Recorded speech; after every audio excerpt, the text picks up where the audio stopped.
Several people were killed in Gaza City when a residential building was hit in an airstrike. Emergency services rushed to the refugee camp to search for the bodies under the rubble of the building. Lebanese militant group Hezbollah released footage of what they say is its targeting of Israeli posts along the Israel-Lebanon border. Hezbollah said that its fighters carried out 7 attacks on Israeli posts along the border. People in a northern Gaza refugee camp are collecting water from underground pipelines, desperate to seize every drop of the vital liquid that is getting ever scarcer amid the war with Israel. Israeli military says that a Palestinian motorist carried out a car ramming attack near a military base in northern Israel before exiting the vehicle and trying to attack soldiers with an axe. As per the military, their soldiers shot back at the attacker. However, it is not clear whether the attacker has been shot dead or not. Families of hostages held in Gaza continue to protest and hope for progress in a potential agreement under which Israel would pause military operations against Hamas for 2 months in exchange for the release of more than 100 remaining hostages. Politicians and activists gathered in Jerusalem for a conference focused on renewing Jewish settlement in Gaza Strip. The meeting called for a return to the Jewish settlements in Gaza and the northern West Bank that were evacuated during Israel's 2005 disengagement. South African-based journalists and pro-Palestinian demonstrators held a vigil in Johannesburg on Sunday to honor the journalists who have been killed in the war in Gaza. More than 100 pro-Palestinian protesters gathered to march in downtown North Carolina. The group has been protesting almost every Sunday since Israel-Hamas war began. Jordan said that a drone strike that killed 3 American troops and injured 25 others took place at a base of Tal al-Tanf outside the Jordanian border. The U.S. military has said that Sunday's attack was carried out by Iran-backed militias in northeast Jordan near the border with Syria. President Joe Biden says the U.S. shall respond after a drone strike by an Iran-backed group killed 3 American troops in Jordan and injured dozens more near the Syrian border.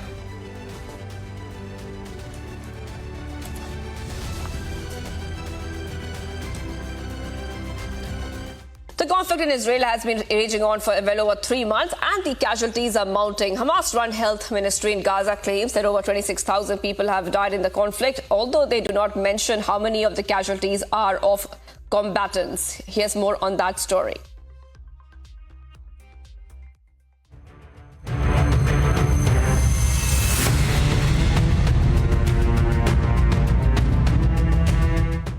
Several people were killed in Gaza City when a residential building was hit in an airstrike. Emergency services rushed to the Gaza refugee camp to search for the bodies under the rubble. The dead were transported to Shifa Hospital, Gaza's largest medical facility. Following the strike, where a doctor confirmed at least 10 fatalities.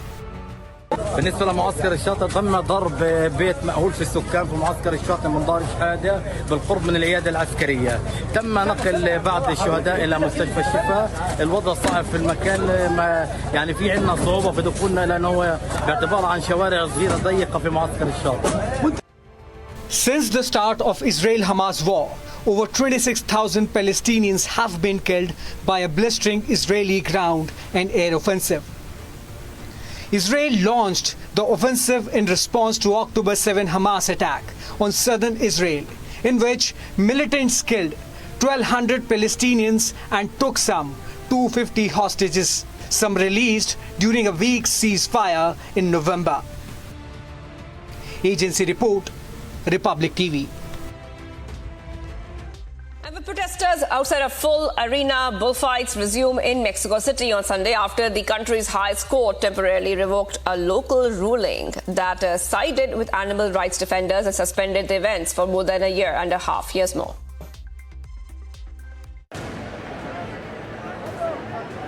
Despite protesters gathering outside a packed arena, bullfighting recommenced in Mexico City. This comes after the country's highest court temporarily revoked a local ruling that sided with animal rights defenders and suspended the events for more than a year and a half. Soy muy partidaria de los derechos de los animales. Esto, la verdad es que es demasiado sádico. Estamos en contra de la tortura, de la matanza, de que sea un entretenimiento y que se aplauda, que se protejan. No puede seguir siendo esto en el pleno siglo en el que estamos.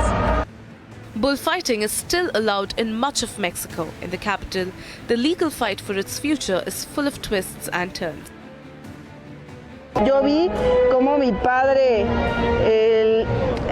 criaba los toros desde que nacían y les daba una excelente vida. Hasta la fecha en la ganadería se siguen criando los toros y realmente pues el niño no aprende cosas malas porque él va al campo, monta a caballo, ve cómo torean y pues esto en sí es un arte.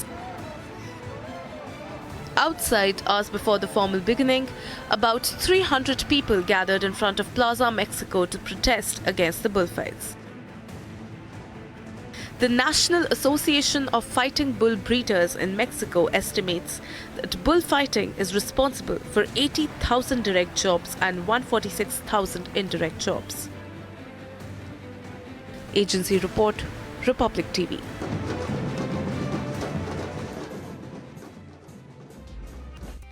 The presidential election is currently underway in Finland, and Alexander Stubb of National Coalition Parties emerged as the winner of the first round. Amid demand for strong leadership against foreign policies grows, the second round is will be taking place soon on Feb 11th. Here are the latest details coming in.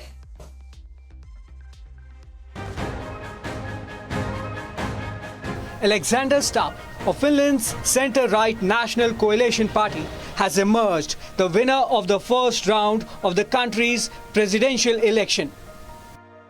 His party will go head-to-head with Pekka Haavisto of the Liberal Green Party in a runoff in 2 weeks' time.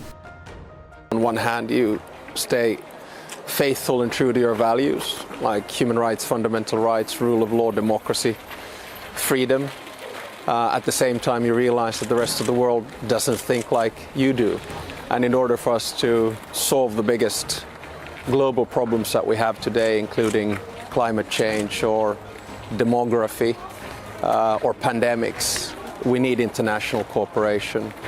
So I'm trying to look at things from both sides of the coin, both the idealistic side and the realistic side.